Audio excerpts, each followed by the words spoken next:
this computer. Right. Thank you so much. We are now recorded or currently recording. Okay. As I've mentioned, bago tayo magpunta doon sa ating main agenda, platform navigation, let us check first if there's an opportunity or market opportunity for us ngayong araw or this day, May 7. Let's check first the fundamentals. So I hope everyone ay marunong na or kaya nang i-navigate itong Forex Factory. So Forex Factory ay it's a website, it's a free website where you can check all the economic datas, okay? Because in this business, it is very important that we should also study how the fundamentals works. Kung paano ba nag-work yung fundamentals, no?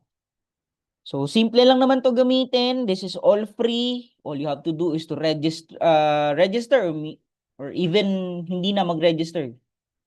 Punta lang kayo dito sa website, Forex Factory. So, there's three things na kailangan mong tandaan or 3 folders na kailangan mong pag-focusan. Three folders lang. Yellow folder means low impact news. Okay? Yung mga yan, low impact news. Ibig sabihin, yung data na yan, sometimes hindi pinapansin ng market or the market will not act violently pag yellow folder. Orange folder is middle impact. Okay? May mga pagkakataon na gumagalaw ng malakas kapag yellow folder. Orange folder. But most of the time, middle impact lang. Ang kailangan mong pagtuunan ng pansin is the red folder, the red one. So kapag nakakita ka ng red folder, high impact news. Okay? High impact news. Meaning, the market can move drastically. Okay, it's a market mover, yung mga data na yan. So, if you want to know more about that data, just need to click this folder. Click. Then, usual effect, actual greater than forecast is good for the currency. So, for tonight, May 7, okay, unemployment claims. For unemployment claims, it is also important. It's very important. It's large data sa US. Because sa US, if wala kang trabaho, required ang government na bigyan ka ng subsidy. You can claim a subsidy from the government if you are unemployed. So sabi dyan, actual less than forecast is good for the currency. Bakit mahalaga ang unemployment claims? Dahil nga, it's a barometer. It's a barometer kung gaano ka-healthy yung kanilang labor market. Okay? If maraming nag-claim, ibig sabihin, maraming walang trabaho. There's a lot of people na jobless. Okay? Another thing, bad for the dollar siya, bad for the currency kung marami. Right? Tayo ng forecast, 205. The previous is only 189. Now, kapag mataas sa 205 ang result, it's bad for the dollar. Kasi nga, gastos din sa government. It's a government expense. Okay? Expenses yan sa government o US government. Okay? So, possible kung masunod yung forecast or mas mataas sa 205, pwedeng mag-pullback ang dollar. Okay? And okay, wala na. Wala na masyadong wala na masyadong high impact news. Meron lang tayong middle mamaya at 8:30 PM. Okay? Any questions sa fundamentals natin? And on Friday, sige, sama na lang din natin. On Friday, non-farm payroll or NFP. So, magandang data din itong non-farm payroll kasi yan ang nagsasabi kung ilang trabaho or how many jobs were created last month. sa US. So kapag mataas yan, ang forecast pala, ang forecast is 65,000. Previous is 178. Kapag mas mababa sa 65,000 ang naging data, it's bad for the dollar. Okay? Bad for the dollar. So, wala nang question sa fundamentals. Now, let's move on sa technicals. Okay, unahin ko na BTC, Bitcoin. For Bitcoin, ito pa rin yung ka-analysis natin nung nakaraan. Yan pa rin yun. So, hindi ko binubura para at least meron tayong reference saan tayo, ano yung area na tinitingnan natin. Yan. So, kung matatandaan po ninyo, last time, kailan ba? Burin ko muna to. Last time, Tuesday ata tayo huling nagkita, no? Ang Tuesday, eto, andito pa lang tayo. Or andito. So, currently, the price of Bitcoin is at 80,540. Andito na siya sa zone na minark natin. So, this zone po is a FVG ng kanyang weekly. Or fair value gap ng kanyang weekly. So, nandyan na tayo sa ano natin, sa area of interest natin. So, this is our area of interest where we can look for possible selling position or selling opportunities. Why selling opportunities? Because overall, the Bitcoin is going down. The price of Bitcoin is going down. If you can still remember, I've already discussed this sa mga previous webinar natin that officially, right now, in our current times, the crypto market is currently on a bearish trend. Officially, bearish trend na sila. So this one, ang pullback na atong pagtaas na yan is just a pullback. We might see the price of Bitcoin going down in the next couple of weeks or days. Hanggang saang level? Possible, ang tinitingnan natin is this one. 52,000. So again, from here, this is the previous support, pullback to just test or retesting the fair value gap weekly. Then after that, makakuha siya ng momentum dyan, going down. Pwedeng dito sa ano natin, sa previous support, which is this one, at 61,000. If it breaks, if it doesn't hold, then possible ito. Now, I'm not saying na pumasok ka na. It depends on your risk profile. If you are if you like risk, high risk, high reward. So, pwede ka nang mag-selling position dito. You can have your selling positions here. But mind you that this opportunity is for swing trade. Long term. Okay? So, pwede ka dyan. Since pumasok na siya dito sa area of interest natin. TP1.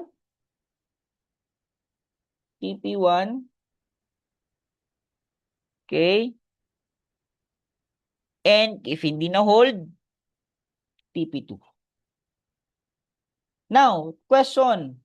What if the 48,000 level doesn't hold? So, what's next? Possible 16,000. Some analysts are forecasting na mag 17 nga, but I don't think so.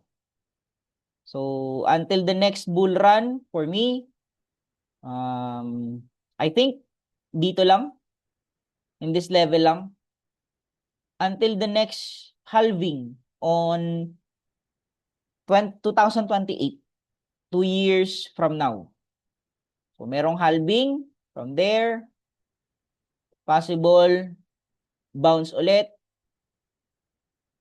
Then, dyan sa kanyang resistance. Then, pag ganyan.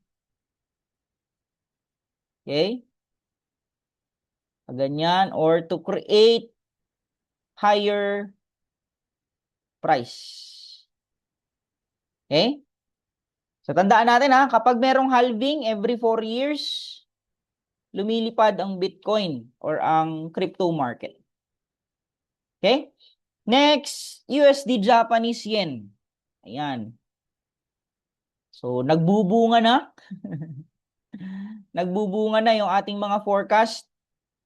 We have already forecasted this many times during our webinars that what we are waiting, or we are just waiting for the Bank of Japan to intervene because the dollar is too strong. It's not good for their currency or good for their economy. Okay, so nagpapahiwatig na nagbibigay na the Bank of Japan is giving hint, the Ministry of Finance is giving hint that most likely they're gonna intervene. That's why Japanese yen is having some or right now lumalakas yung Japanese yen. That's why the yen is pulling down the US dollar. So across the board, AUD JPY, okay? Ano ba to? GBP JPY, Euro JPY. Yan, basta may yen. Yan, it's going down. Basta nasa dulo ang ang yen going down. Okay, so for Japanese yen, still ang target natin is here. Our target is here. 152. If it doesn't hold, meron pa dito sa 140. That's the bigger picture. Kasi sa monthly natin, or weekly na lang, tingnan natin yung weekly. 1 week. Okay, so 1 week, ito yun. Yan ang itsura niyan sa weekly. Weekly, up, up, down, up, down.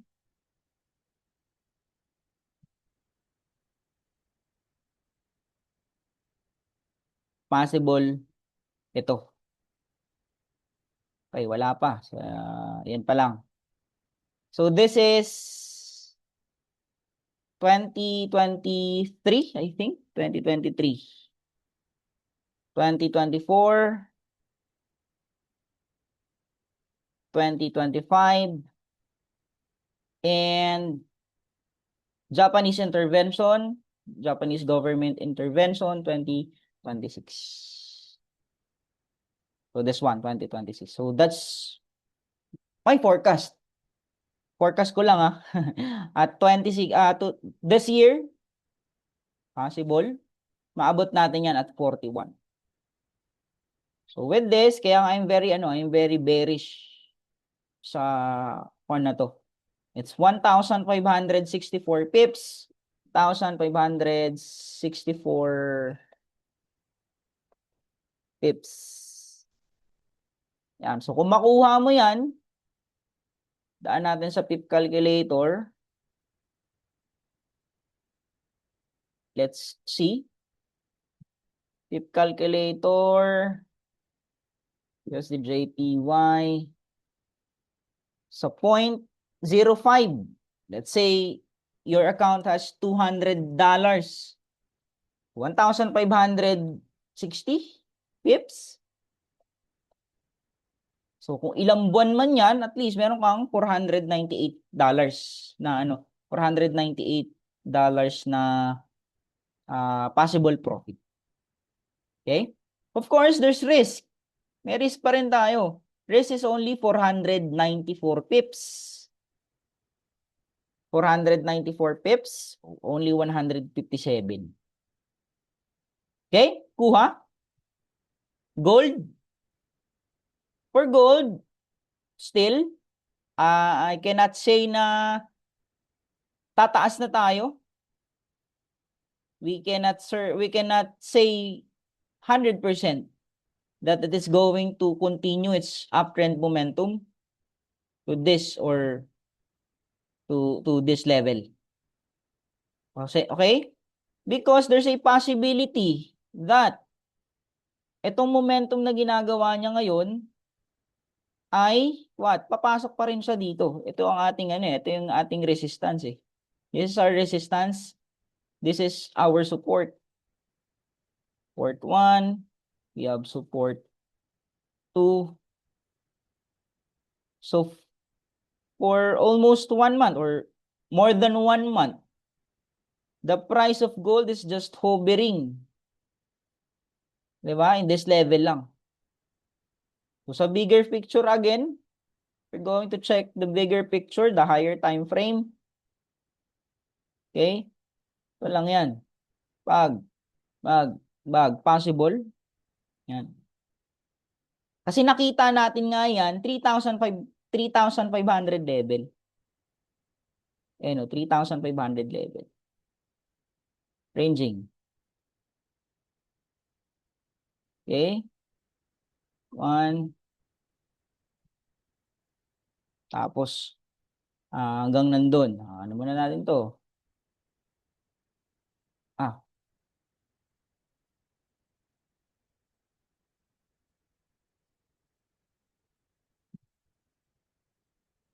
So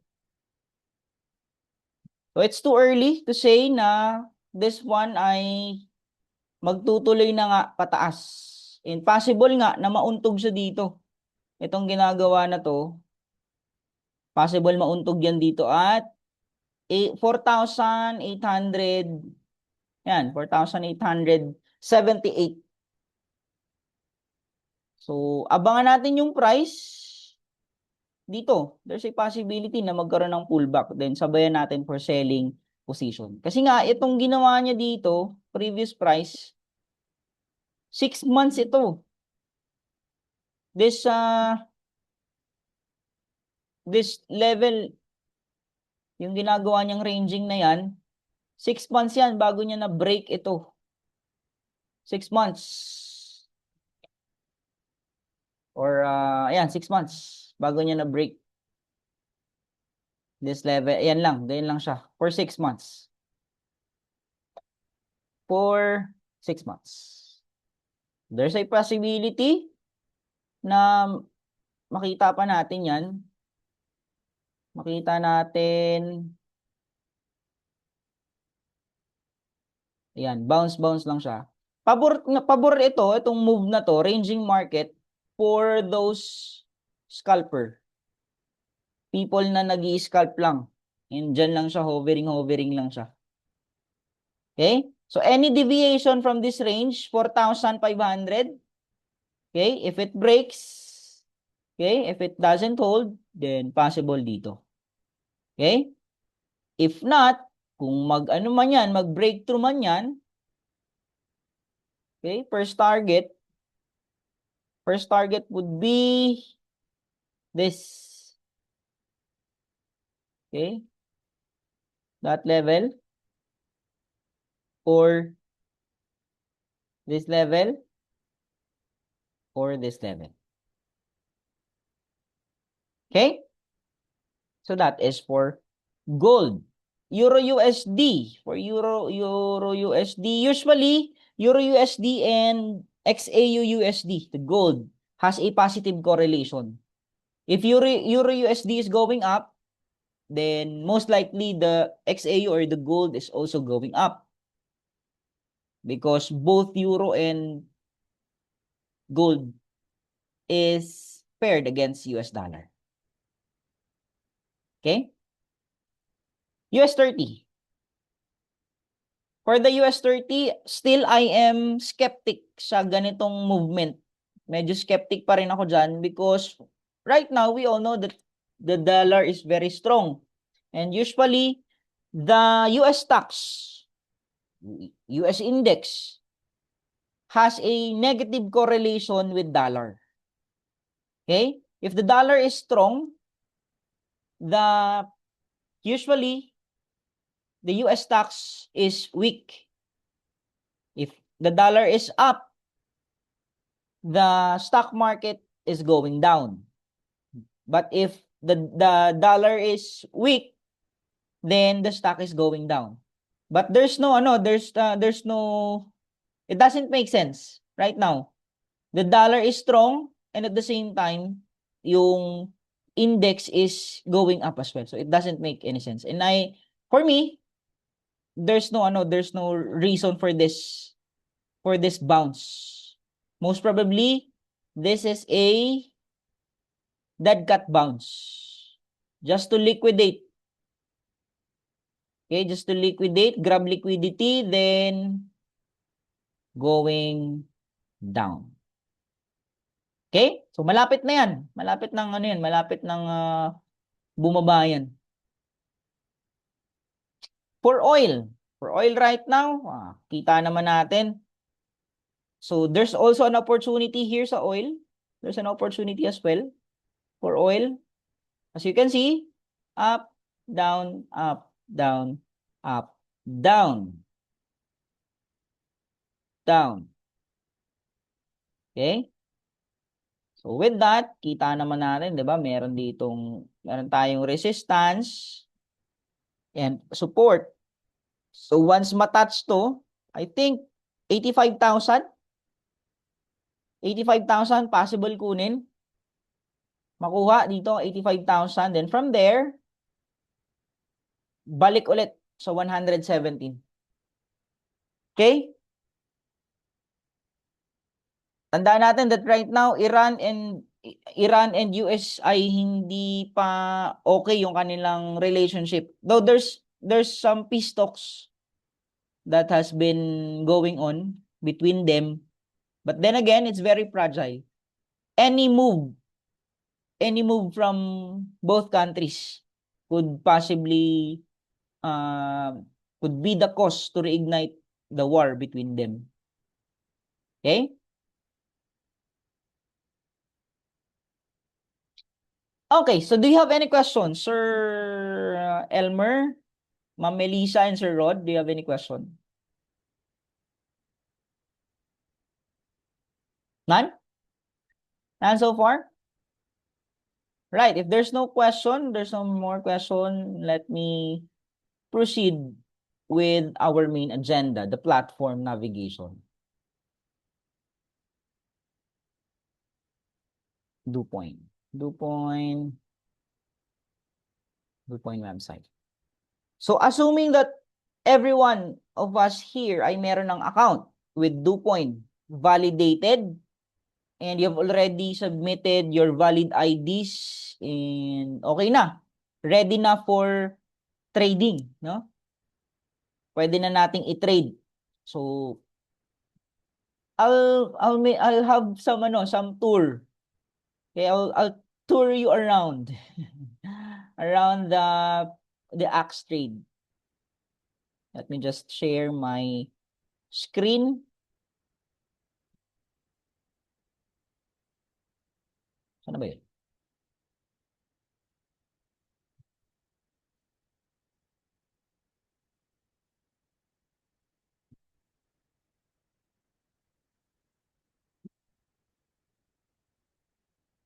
Okay.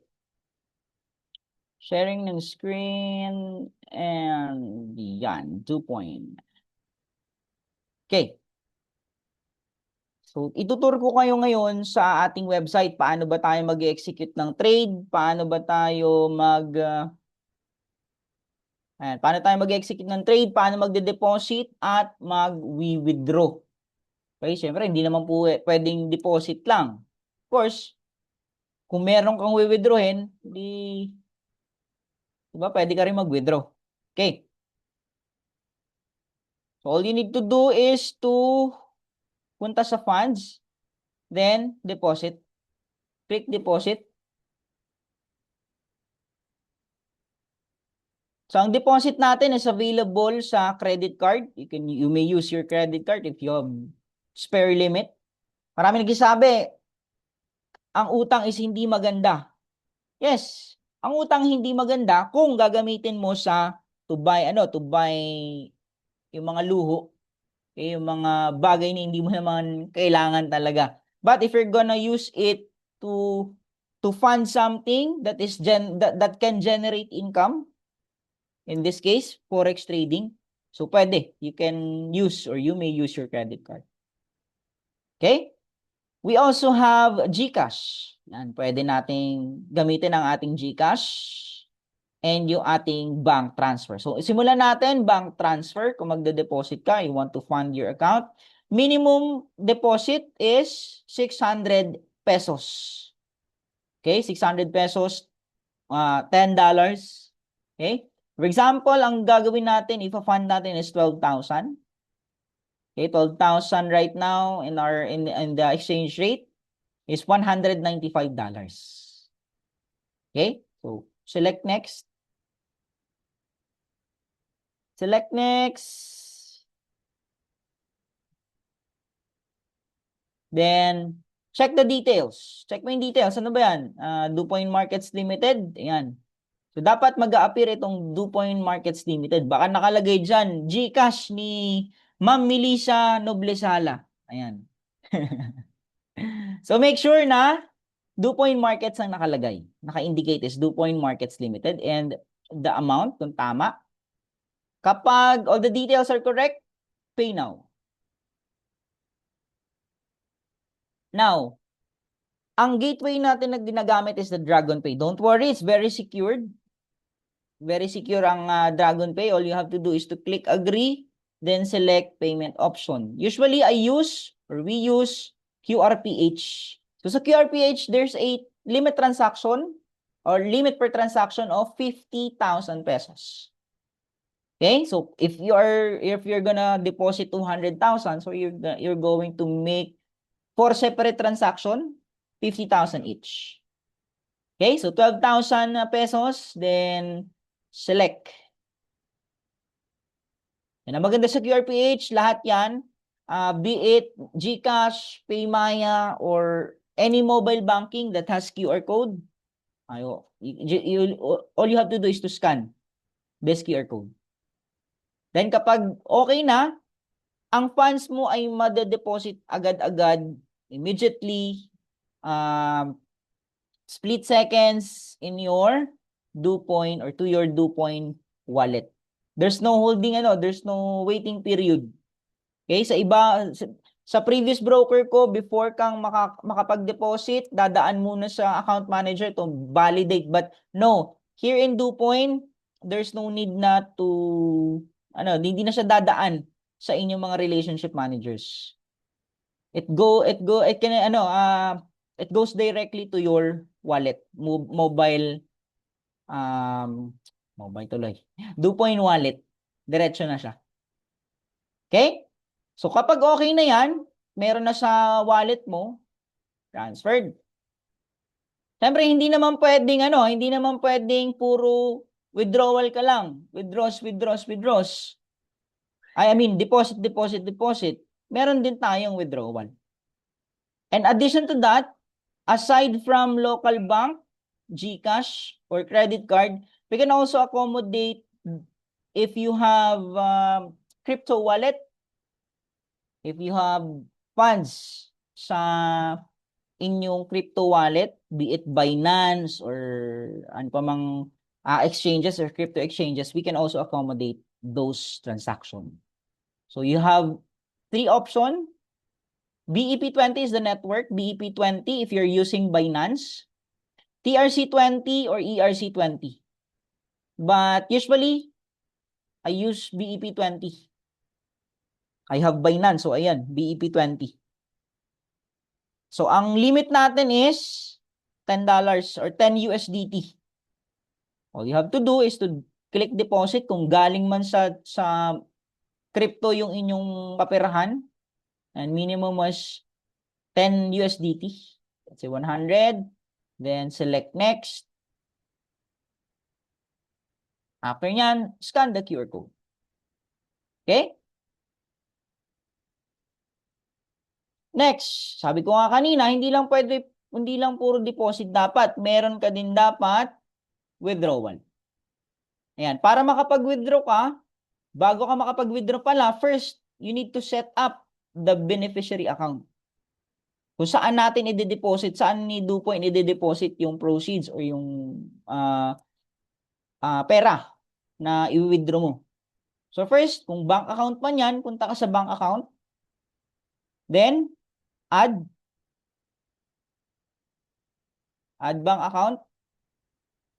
Select currency, ito na yan. Philippine peso, wag na to. Wag nang ida-dollar. Ito lang yan, default. Philippine peso. So kasi nung nakarami na-encounter ako, nagtanong, pag nag-participate pa ako sa forex trading, CFD, sa DuPoint, do I need dollar account? Okay? Hindi na. Kahit pa naka-Philippine peso yan, yung account mo, local bank account, pwede. Okay? Then select bank name. Banco de Oro, sabihin natin. Branch, no need. Account number. Then, upload ka lang ng proof of account.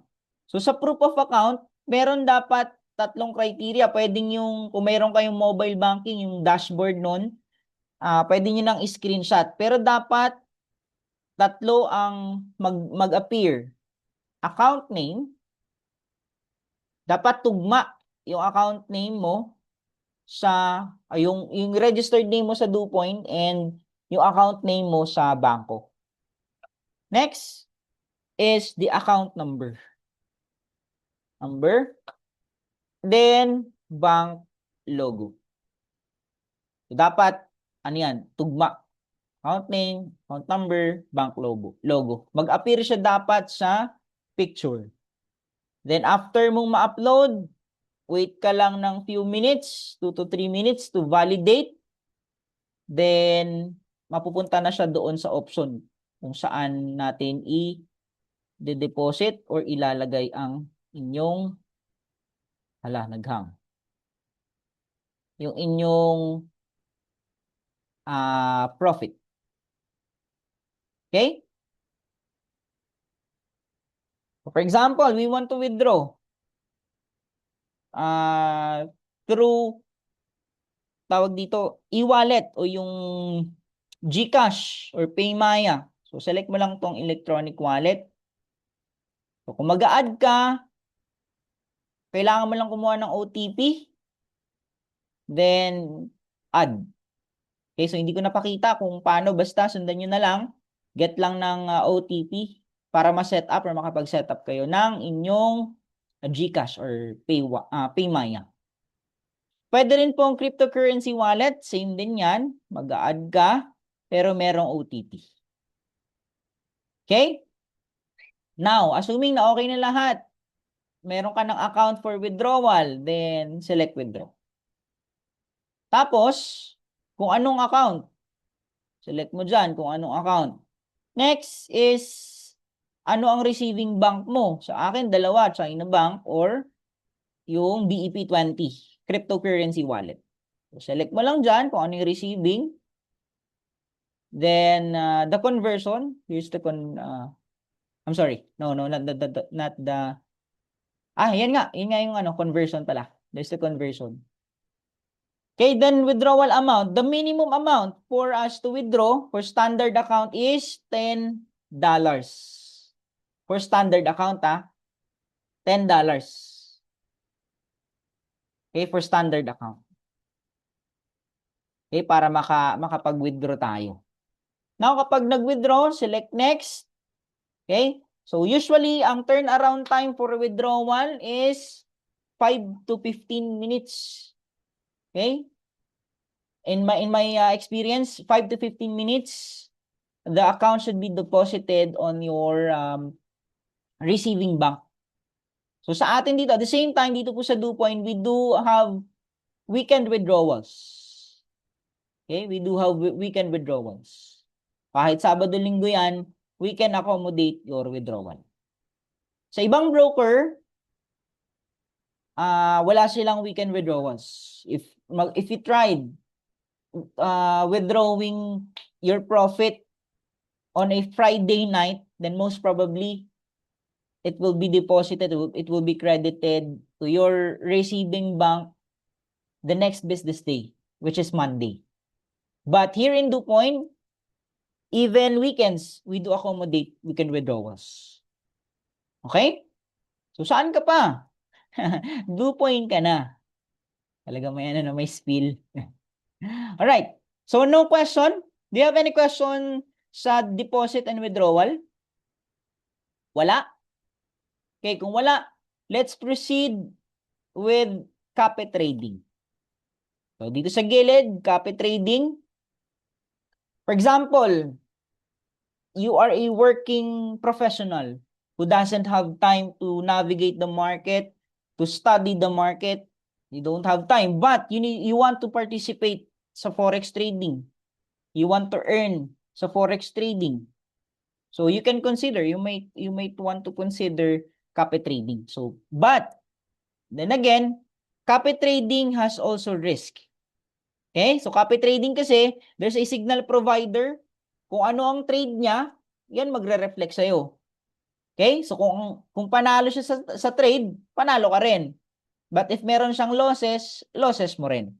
Okay? That's why there's always a risk pa rin. Kahit na sabihin natin copy trading. Kaya nga, it is very important, it is imperative that we study first the signal provider, his or her performance before tayong mag-copy. Okay? So, you can dito lang yan sa copy trading, signal, scroll down mo lang kung sino mga gusto mong i-copy dyan, or you can search. I can recommend this, not recommend. We can check and you decide if his performance is good or not. Okay? So, CCFX, okay, CFX 2.0, type mo lang dyan, CFX 2.0. Things na kailangan mong i-check before copying someone. First is the profit sharing ratio. So, basically, patungkol yan sa profit split. So, sa kanya, profit sharing niya is 20%, meaning, if you earned $100, $20 ay mapupunta sa signal provider, then $80 ay mapupunta sa iyo. So, ang pinaka best profit sharing ratio should be 20 to 30%. Nothing more, nothing less. Or better if less. Okay? But more than 30% is, for me, it's a no. For me, if the profit sharing ratio is 30%. Okay? Minimum investment is 500. Meaning to say, before you can copy his trades, you should have at least $500. Okay? So, let's check his performance. Click mo lang siya. Click mo lang. If you look at the right portion, the right side, check the profitability. Yan. Profitability is 43% for CFX. 43%, meaning in every 10 trades that he took, so the losses are, or the wrong trades are 6 and only 4 is correct. But still, even if that's the statistic, kailangan mo pa ring tingnan yung kanyang average profit. The average profit and average loss. The average profit should be greater than the average loss. 1:2 risk to reward ratio. Bakit? Kasi even though 43% yung kanyang profitability, but if his average profit is greater than his average loss, then it is still a win. Okay? We can still consider this trader as a profitable trader. Okay? So, you can also check his previous performance. or I mean, yeah, previous performance. You can check his previous performance. The fund started last year, May 6, 2025. Then there's some rough road, of course. Then right now, May 2026, after 1 year, still the trajectory is still going up. So this is, I can consider this as a good trader. Okay. The number of trades he took is 215. Okay. Live profit is 459.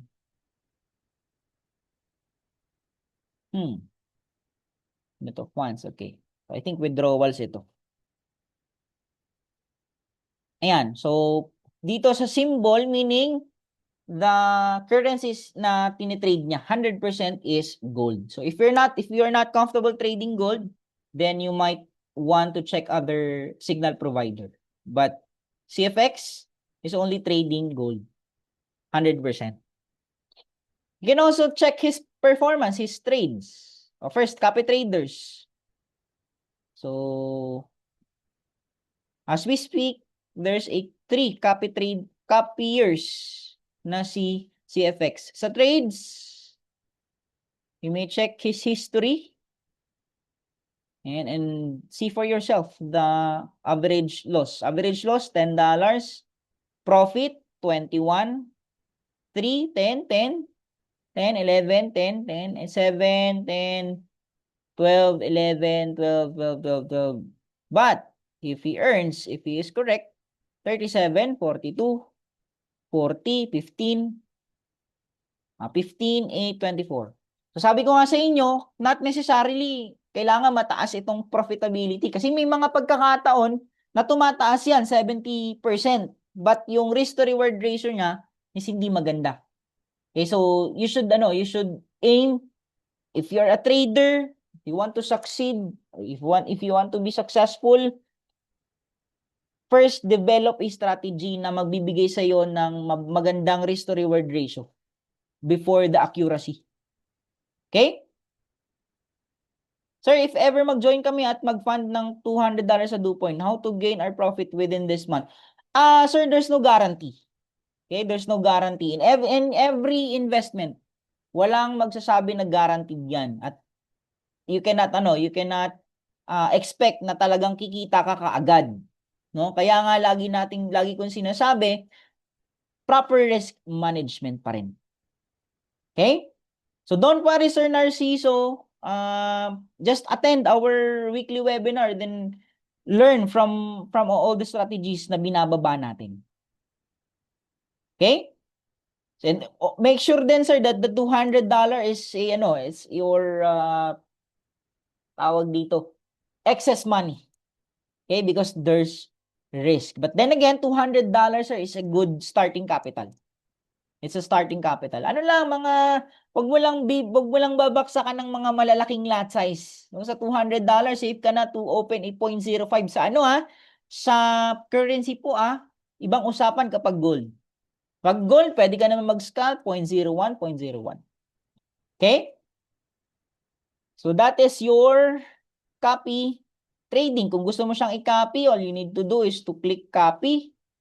Then, minimum investment niya, I think 500. Yan, 500. $500. Yan. Maximum profit, 500. Maximum loss. Or pwede mong, yan, $50. Ibig sabihin, pag nag-draw down ng 50, ibig sabihin, masa-stop yung pag-copy mo sa kanya. Or kung lagyan mo, no limit. Pero I don't suggest na maglagay ka ng no limit. Dapat meron. So sabihin natin, the loss that you can tolerate is only $100. Ibig sabihin, pag na-loss ka ng $100, your copy trading will automatically stop. Okay? I have read. Yan. Bato. Please review the copy trading agreement first. Okay. Agreement. Select. Then, pag okay na, I have read and agreed to the next. Okay? So, yun. Ano yun? Yung copy trading. Any question sa copy trading bago ka mag-proceed sa next? None? Kung wala, now, kung ikaw naman, if you are a signal provider, pwede kang mag-create ng portfolio dito.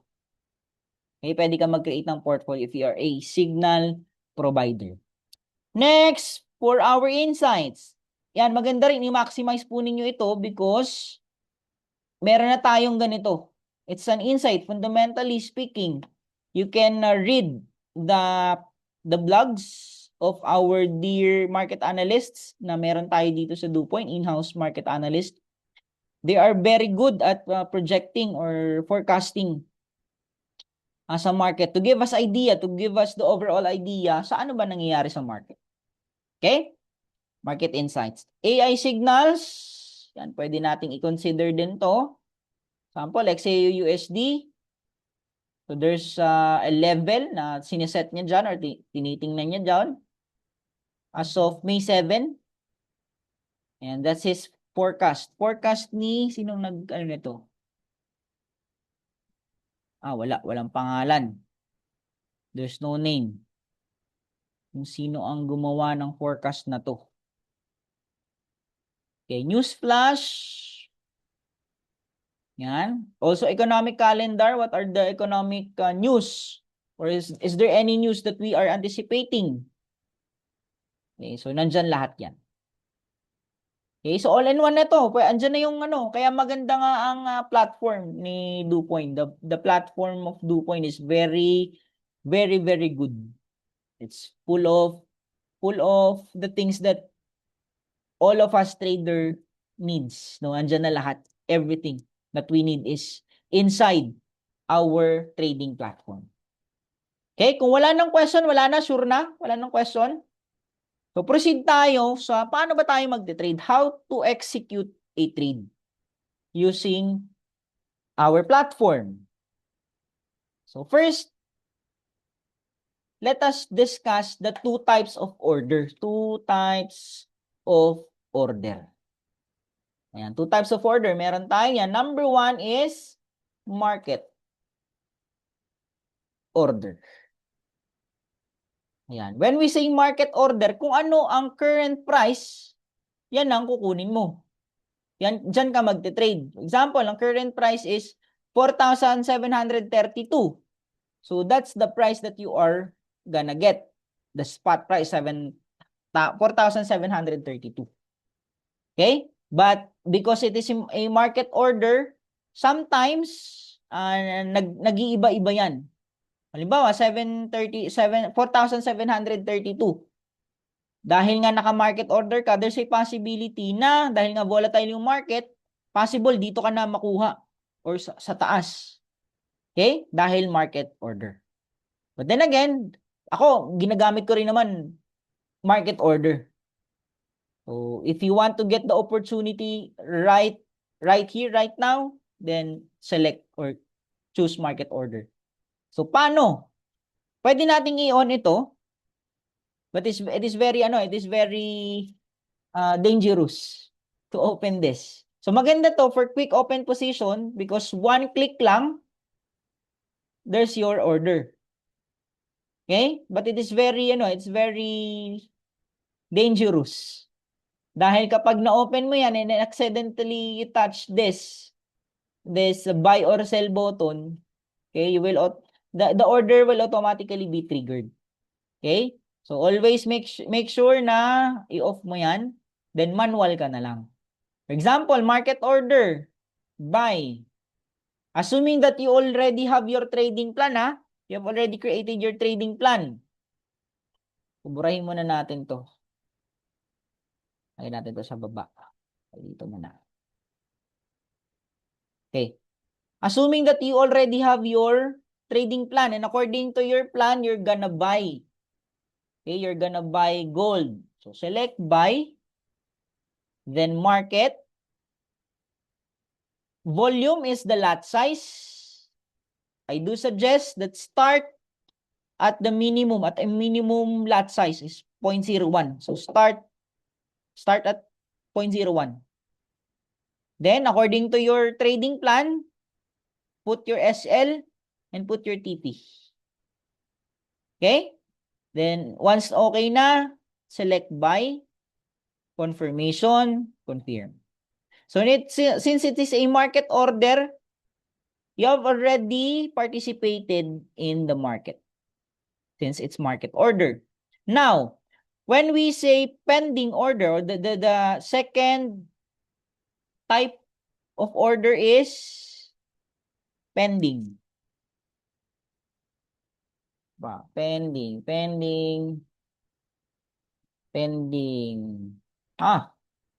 Pending order.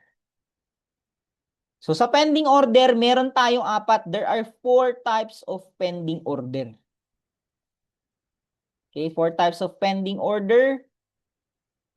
Una, we have buy limit. Buuhin ko na. Buy limit, sell, wala. Buy limit, sell limit, buy stop, sell stop. So what's the difference? What are the difference? Okay, anong difference ng apat? Before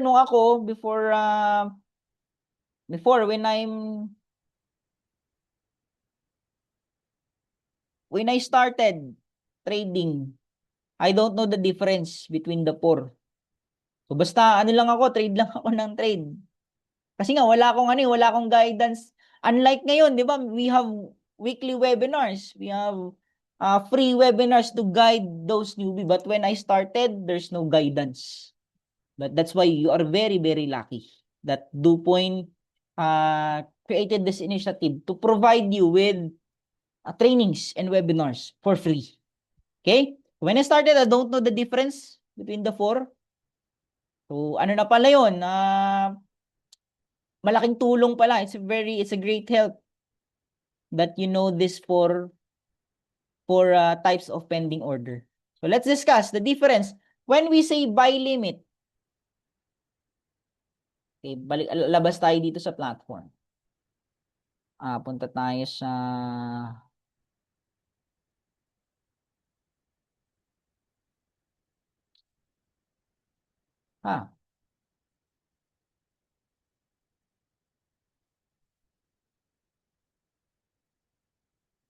okay. Di ba meron tayong tinatawag na resistance and support? Ba meron tayong tinatawag na support, this is your support and this is your resistance. And usually, the price is, dyan lang yan, bounce, bounce, bounce, bounce, bounce, bounce. Okay, kapag sinabi mo na ikaw ay magbabuy limit, this is the current price. So magbabuy ka. Ang rule ng buying natin, when we buy, we only buy if the price is in the support level. We don't buy here. So since the current price is here, current price, we don't buy because it's in the resistance level. Okay, so what we're going to do is to wait for the price to come down. But the thing is, hindi mo pwedeng titigan, magdamag, mamumuti yung mata mo. Okay? So, dyan natin magagamit itong buy limit. Okay? So, ang buy limit, ibig sabihin yan, magbabuy ka dito sa baba. Ayan. Ito yung ating entry price. So, dyan mo magagamit yung buy limit. Saan ba yun? Buy limit. So, once the price hits your yan, yung entry mo dyan, naka-buy limit ka, your order will automatically be triggered. Hindi mo na kailangan pang iantayin or, di ba, monitor the market 24/7 because the system will automatically execute your trade because of this pending order, buy limit. Okay? So, sa buy limit, kaya nga sabi natin, kasama dapat sa plano that you have stop loss. Okay? That's your buy limit. Now, when we say sell limit, baliktad naman. Pag sinabi nating sell limit, halimbawa, ang presyo, ang current price ay, halimbawa ay nandito sa, nandyan. The current price is here. You cannot sell because the price is too low. We do not sell if the price is in the support level. Okay? It's against our mantra, buy low, sell high. Okay? So, ang gagawin natin is, aabangan naman natin na umakyat yung price dito. Para dito ka naman maglalagay ng sell position. So, syempre, again, hindi mo pwedeng titigan magdamag. Diba? Hindi mo pwedeng titigan magdamag kung kailan naakyat dyan. Mamumuti ulit yung mata mo. Dyan mo naman magagamit yung tinatawag natin na sell limit. Okay? Sell limit. Dyan mo siya magagamit.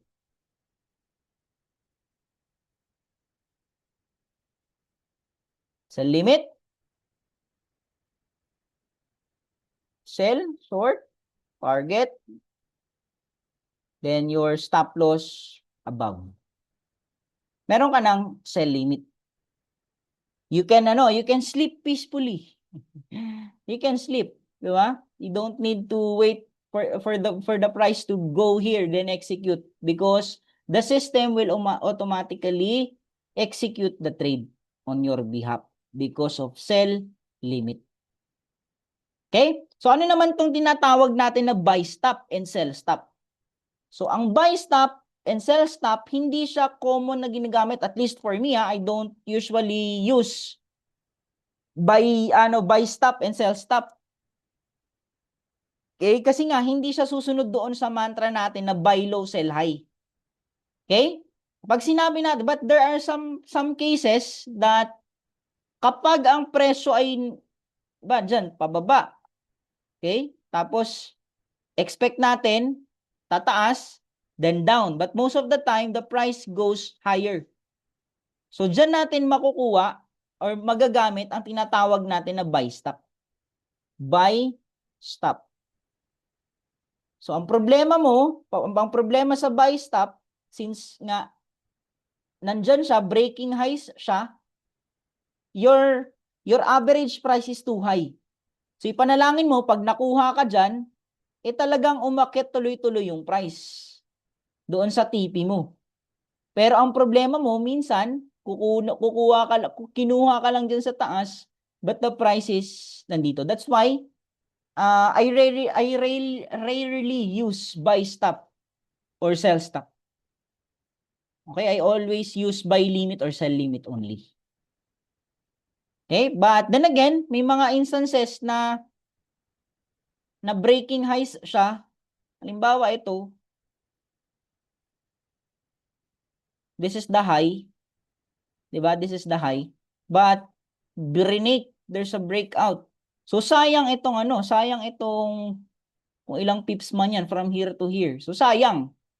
So, magagamit mo yan kung nagpending ka ng buy limit. Buy stop. So, dyan mo magagamit ang buy stop. Okay? So, target mo dito. So, ganun din kapag sell stop. Baliktad lang siya. Okay? Baliktad lang. Baliktad lang.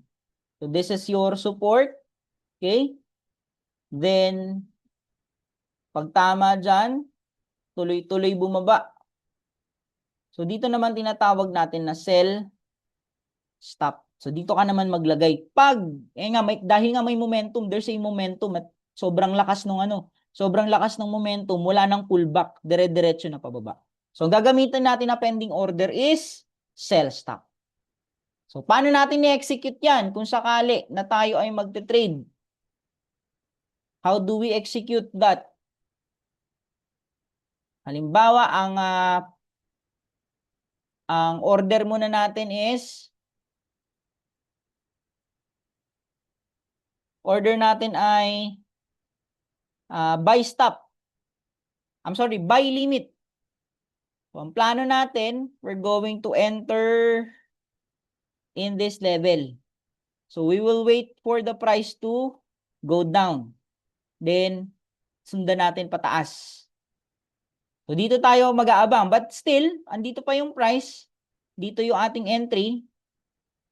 So, tingnan natin kung magkano yan. So, ito ay 4,724. So, buy limit. Lagay mo dito, 4,574. Okay? Buy limit. Still, wala ka pa sa trade. You're not in the trade yet. Okay? If the price hits this level, which is the price that you've set on the pending order, so saka pa lang ma-execute or the system will automatically execute the trade in this level. Okay? So, same thing with sell limit. So, ganun din naman. Pag sell limit, baliktarin mo lang.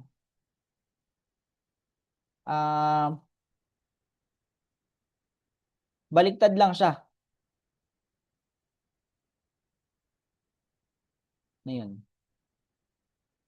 Baliktad lang.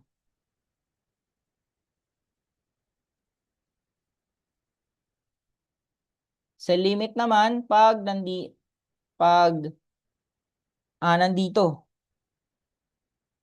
Kuha ka dyan, tapos pababa yung price. Kaya ka magsisell. So, tingnan natin, anong price yun? Anong price to? It's 4,740. So, click mo naman tong sell, then limit. Ano yun? Set mo lang. 4,740. Then, sell. Again, you are not in the trade yet. If the price hits this level, then the system will automatically execute your trade. Okay? So now, do you have any question? Question, sir and ma'am.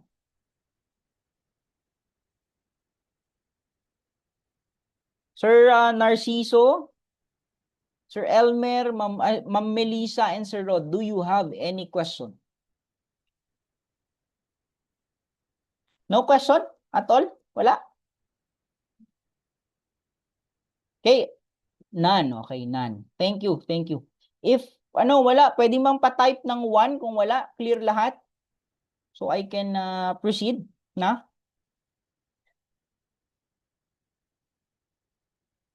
No question. Okay, again, if no question,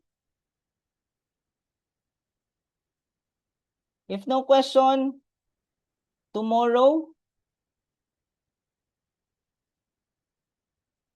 kung walang question, tomorrow or see you tomorrow for our webinar about volume. So, wag po ninyong palalampasin ito kasi magandang topic po ito, volume analysis. So, medyo malalim-lalim siya when it comes to technical analysis, but don't worry, paliliwanag ko siya sa terms na maiintindihan natin, na magigets natin. Okay? So, if you do not have question, okay lang po ba to ask you to please open your camera para po mag-picture po tayo. Pwede bang makikilambing to please open your cameras so we can take picture? Yan, si Sir Narciso. Thank you so much. Sir Elmer, of course. Ayan, si Sir. Ayan, sige. Kung baka mga shy type yung ating mga kasama.